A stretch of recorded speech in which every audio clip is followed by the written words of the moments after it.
이번 시간에는 우리 클래스와 메소드에 대해서 같이 한번 살펴보도록 하겠습니다. 자, 여기 보니까 이제 클래스와 메소드하고 나왔습니다. 자, 클래스가 뭐냐? 내가 어떤 땅이 있는데, 내가 가지고 있는 땅이 있는데, 거기다가 이제 내가 집을 짓고 싶어요. 집을 지으려면 바로 공사 시작하는 게 아니라 공사 시작하기 전에 내가 뭘 먼저 만들어야 돼요? 설계 도면을 먼저 만들어야 되겠죠. 그때 그 설계 도면이 요 클래스예요, 클래스. 해서 그 설계 도면에 들어가는 게 이제 큰 땅이 하나 있을 때 어디다가 안방을 놓고 작은 방은 어디다 놓을 건지, 화장실은 어디다 놓고, 주방은 어떻게 배치를 할 건지, 그리고 창문은 어디다가 집어넣고, 그리고 문은 어디다가 설치할 건지, 그런 것들 미리 전부 다 그림 그려주잖아요.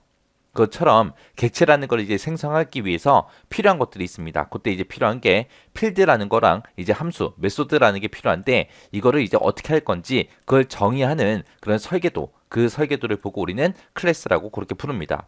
우리가 집을 지을 때도 아무리 작은 집을 지어도 우리가 설계 도면을 그리잖아요. 그것처럼 자바에서 아무리 작은 프로그램이라도 내가 프로그램을 만들겠다라고 했을 때 우리가 클래스를 만들어서 이제 사용을 합니다. 그래서 그때 이제 클래스라는 거를 만들 때 순서요. 자, 제일 첫 번째로 이제 해야 될 거.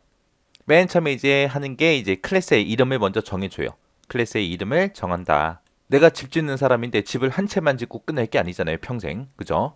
그래서 여러 채를 지어야 되기 때문에 이거는 뭐 어느 주소에 어떤 집이다. 이거는 어느 주소에 어떤 집이다 하고 우리가 설계 도면에다가 이름을 쓸 거 아니에요. 그것처럼 클래스의 이름을 먼저 정의를 해줘요.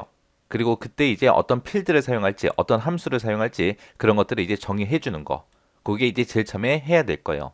그래서 우리가 자동차를 만들든 집을 만들든 그런 것들을 짓기 전에 설계 도면을 그리는 것처럼 설계도를 먼저 그려줘야 돼요.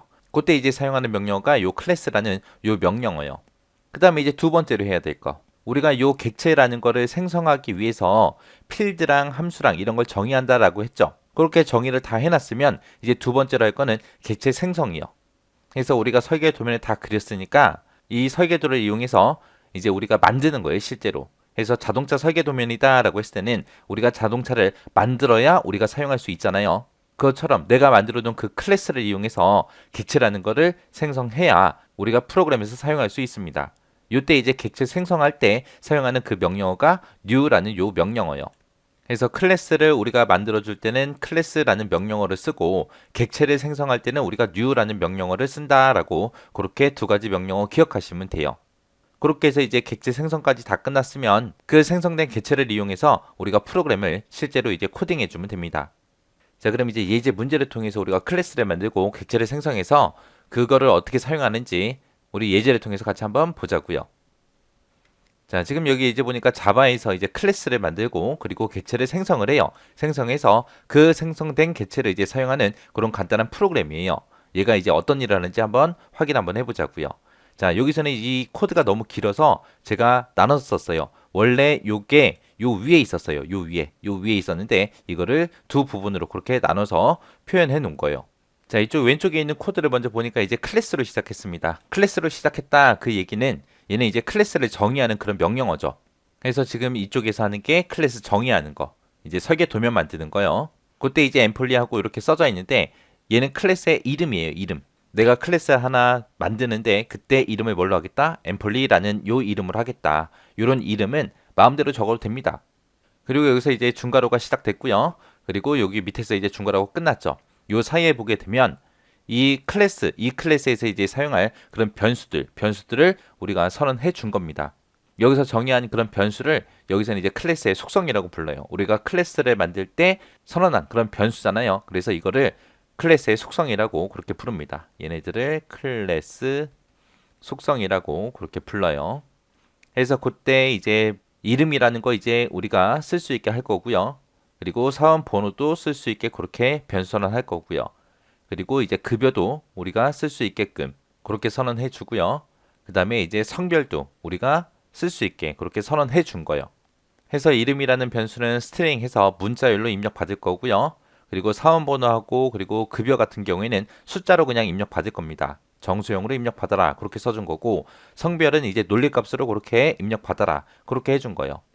해서 지금 사용한 요만큼 있죠. 요만큼의 명령어가 우리 변수 선언할 때 스트링이 됐든 인트가 됐든 이런 것들 불린이 됐든 이런 것들 쓰잖아요. 이런 것처럼 하나의 자료형이 생겼다고 생각하면 돼요. 그때 자료형의 이름은 뭐다? 앰플리라는 요 이름의 자료형이 하나 생긴 거다라고 그렇게 이해하시면 됩니다. 자, 그 다음에 여기 보게 되면 이제 public class example하고 이렇게 써져 있죠. 자, 여기서부터 시작해서 여기까지요. 여기서 이제 가로가 시작됐고 여기서 이제 가로가 끝났어요. 이게 이제 실행 클래스 시작점이요. 이제 클래스를 시작하겠다 그런 뜻으로 이제 사용된 거고요. 그 다음에 이제 public state void main 하고 메인 함수가 이제 여기서 시작이 됐고요. 그리고 여기서 이제 메인 함수가 끝나버립니다. 그래서 이제 여기서부터 이제 프로그램이 시작된다라고 이제 메인 함수, 메인 메소드 이렇게 사용한 거죠. 그때 이제 void라고 이렇게 써져 있습니다. 그러면은 반응값이 있다 없다? 없다. 그냥 이대로 그냥 실행하고 이제 끝나더라. 자, 그 다음 줄 보니까 여기 보니까 new라는 요 명령어가 나왔죠. new라는 명령어가 뭐라 그랬어요? 객체 변수를 우리 생성할 때 그때 이제 사용하는 게 new라 그랬잖아요. 그죠? 우리가 설계도를 만들었으면 객체 생성을 해야 이 생성된 객체를 우리가 사용할 수 있다 그랬죠. 그때 이제 new라는 명령어 얘를 이용해서 우리가 객체를 생성한다라고 했습니다. 자, 앰플리라는 요 객체를 이제 생성해라. 그때 이제 사용할 변수명이 이렇게 된다라고 그렇게 변수명 써놓은 거고요. 그 앞에다가 이제 클래스 이름 이렇게 써준 겁니다. 이렇게 해서 이제 객체 변수를 우리가 생성하게 되면 자, myzik 하고 이렇게 이제 변수가 이제 하나 생성이 될 겁니다. 거기에는 이제 설계 도면 보니까 이름이다, 사원 번호다, 급여다, 성별이다 해서 요 네 개의 속성을 쓴다 그랬죠.